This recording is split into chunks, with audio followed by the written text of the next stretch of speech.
What up? Welcome back to another deck list. Today we got the Lady of Otaria. This is a kind of dwarf rule commander. So an alternative casting cost for her is you tap 3 untapped dwarves rather than pay its mana cost, and at the beginning of each unstep, if a land you controlled was put into a graveyard from the battlefield this turn, reveal top 4 cards of your library. You may put any number of dwarf cards from among them into your hand, put the rest on the bottom of your library in a random order. So we're kind of just playing Gruul Self Land Destruction. Just playing a lot of cards that will get rid of our own lands for value. Also kind of came from watching a video with, I believe it was Cleansing Wildfire and Pauper with the Indestructible Artifact land. But yeah, so we're just running a lot of Dwarves. A lot of these Dwarves don't really do much, if I'm being honest. I think this is a pretty solid Bracket 2 deck. I'm not crop rotation and Dwarven Recruit in the deck, but crop rotation's kind of there for the commander. Either way, also pretty cheap, which is nice. Let's get into it. Artifacts, pretty basic. Arcane Signet we got for ramp. We're running a bunch of the Lord kind of artifacts that are just going to buff all our dwarves. This one, when it enters, choose a creature type, which will be Dwarf. It enters with a fellowship counter on it for each creature you control of the chosen type, and creatures get +1/+1 for each fellowship counter on this artifact, or of the chosen type. So you have a bunch of dwarfs on board, you play this, all your dwarfs get bigger. Code of Arms, same thing, but this works for everybody. I'm a little iffy on this card still, but whatever. It's good in a deck like this where you play a lot of dwarves. Conduit of Worlds is a way to play lands from your trash. It's one of the more affordable options. It can also let you just play non-land permanents from your trash, which is nice by recycling a land. And obviously when we're destroying a bunch of our own lands, this is just good value. Dwarf Destinies, choose a creature type. Whenever you cast a spell of the chosen type, put a counter on Dwarf Destinies, and creatures get +1/+1 for each charge counter on this artifact. It's another way to just buff up all our dwarves. We got a Gruul Signet for ramp. We got a Herald's Horn. This will reduce all our dwarves by 1 and also let us essentially maybe draw 2 cards if there's a dwarf on top of our deck at the beginning of the turn.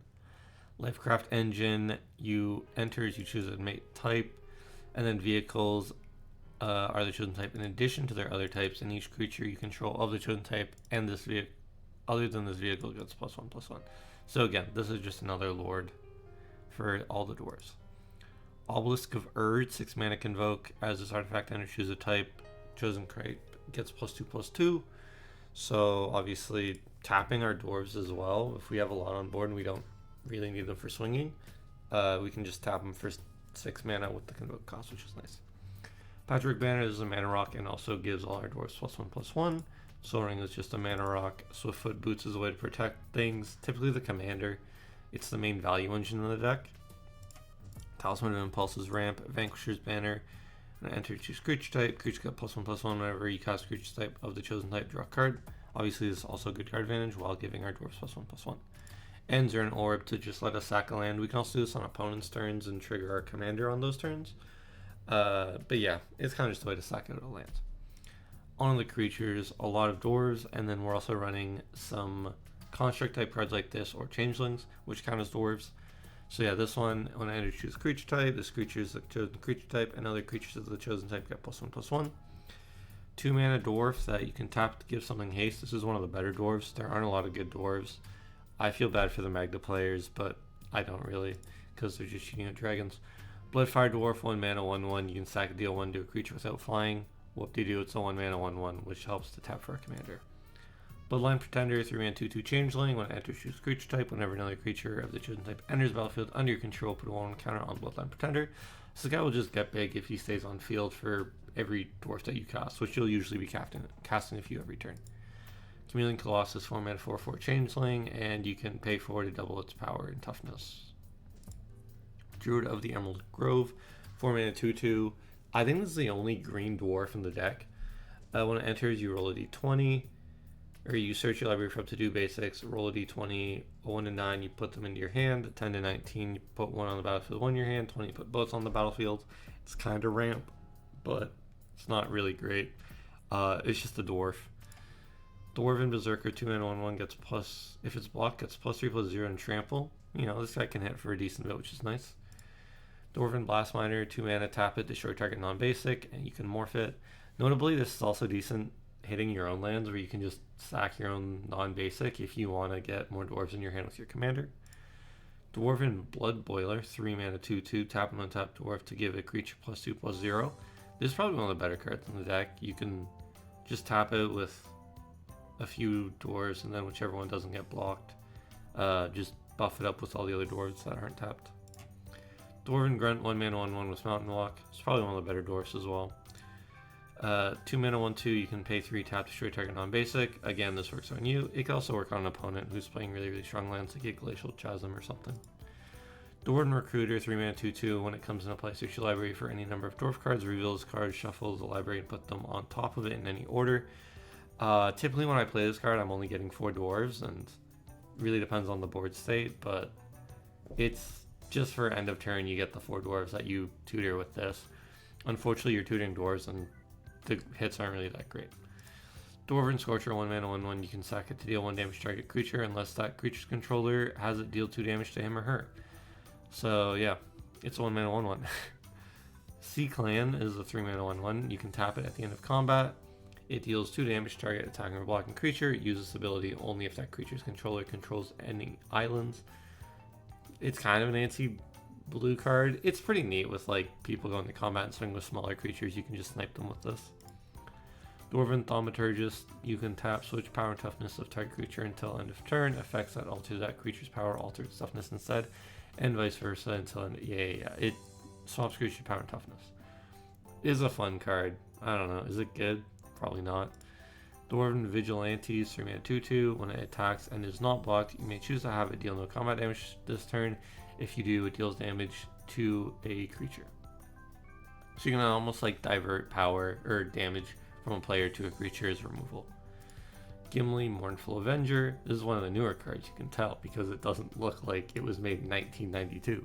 This was some Visions. I don't know when Visions was. Gimli, Mournful Avenger, yeah. 3 mana 3/2. It has initial as long as 2 or more creatures died under your control this turn. Not really relevant. Whenever another creature you control dies, put a 1/1 counter on Gimli. When this ability resolves for the 3rd time this turn, it fights up to 1 target creature you don't control.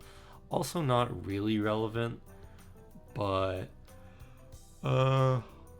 yeah. It's a dwarf. That's all I can really say about it. It's a dwarf. It could be useful maybe with like a weird type of board wipe. I'm not sure. Guardian Gladewalker, 2 mana 1/1, shapeshifter, so it's a dwarf. When it enters, put a 1/1 counter on target creature. Hanger Scrounger, 3 mana 2/1 with backup 1. It's a dwarf, and whenever it becomes tapped, you may discard a card. If you do, draw a card. Notably, this works with your commander, attacking. Yeah, and it has backup 1, so it can put a 1/1 counter on a creature, which is nice. And they also get the following ability, which is cool. Insufferable Balladeer, 2 mana 2/1. When it enters the battlefield, target creature and opponent controls can't block this turn and goad it. This is a fun little card. Again, it has its uses, maybe. Liberated Dwarf, 1 mana 1/1, pay 1, sack it, target green creature gets +1/+0, and first strike till end of turn. Not really useful, but you know, it's a card. It's a 1 mana 1/1 for your commander to cheat out quickly. Mass Vandal, 2 mana 1/3 changeling. When it enters, you may exile a creature card from your graveyard. If you do, exile target artifact or enchantment opponent controls. This is a removal on ETB, which is nice, and it's also a changeling, so it's a dwarf. Plundering Barbarian, when it enters, you can destroy an artifact or make a treasure. Again, ETB destroy something is nice. The treasure, not as relevant, but yeah. Realmwalker, 3 mana 2/3 changeling, enters, choose a creature type. You may look at the top card of your library at any time. You may cast creature spells of the chosen type from the top of your library. You just name a dwarf, and you can maybe cast a few dwarves off the top of your deck. 7 dwarves. There's 7 of these in the deck because you can have up to 7, and they get +1/+1 for each other creature named 7 dwarves on the battlefield, or that you control. So yeah, I find if I have like 2 of these on board and I play the dwarf that tutors for 4, I'll just find 4 or 7 dwarves, and then I'll see if I can get all 7. It's like my alt win con, the personal victory of the deck. Torian Mauler, 3 mana 2/2 changeling. Whenever an opponent casts a spell, you may put a 1/1 counter on him. He's just gonna get big, and he counts as a dwarf. He's an alright card. 3-tree mascot, 2 mana changeling. You can pay 1 to add 1 mana of any color. Activate only once each turn. This is nice because the color distribution in our deck is horrible. There's way more red than green, but the lands don't justify it as much. So this can let a lot of our green mana tap for red, essentially. Only once each turn, obviously, but yeah. And it's a dwarf, mainly.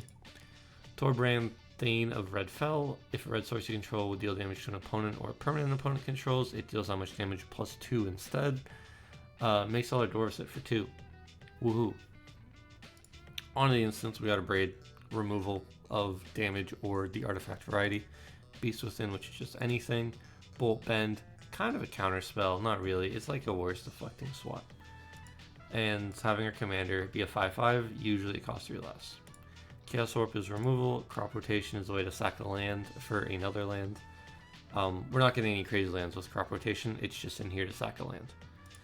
Entish Restoration, pay 3, sack a land, get 2 basics on the battlefield tapped. If you control a creature with power 4 greater, like our commander, get 3 instead. So yeah, 3 mana, get 3 tapped for sacking a land, which gets us potentially dwarves at the end of turn. It's pretty good. For the ancestors, 3 mana, reveal top. Choose a creature type, look at the top 6 cards of your library. You may reveal any number of cards of the chosen type, add them to your hand, put the rest on the bottom of any order. As flashback, this can get you a bunch of dwarves if your hand's pretty empty.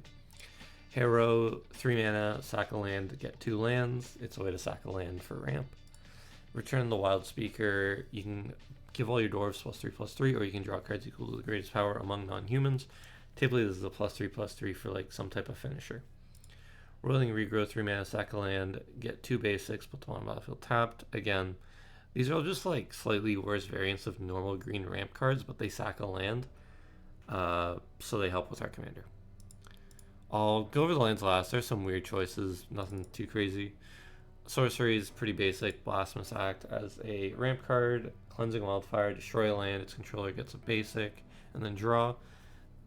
This is obviously really good if you have like a indestructible land, because you could destroy your own land, ramp 1 basic, and draw a card without losing the original land.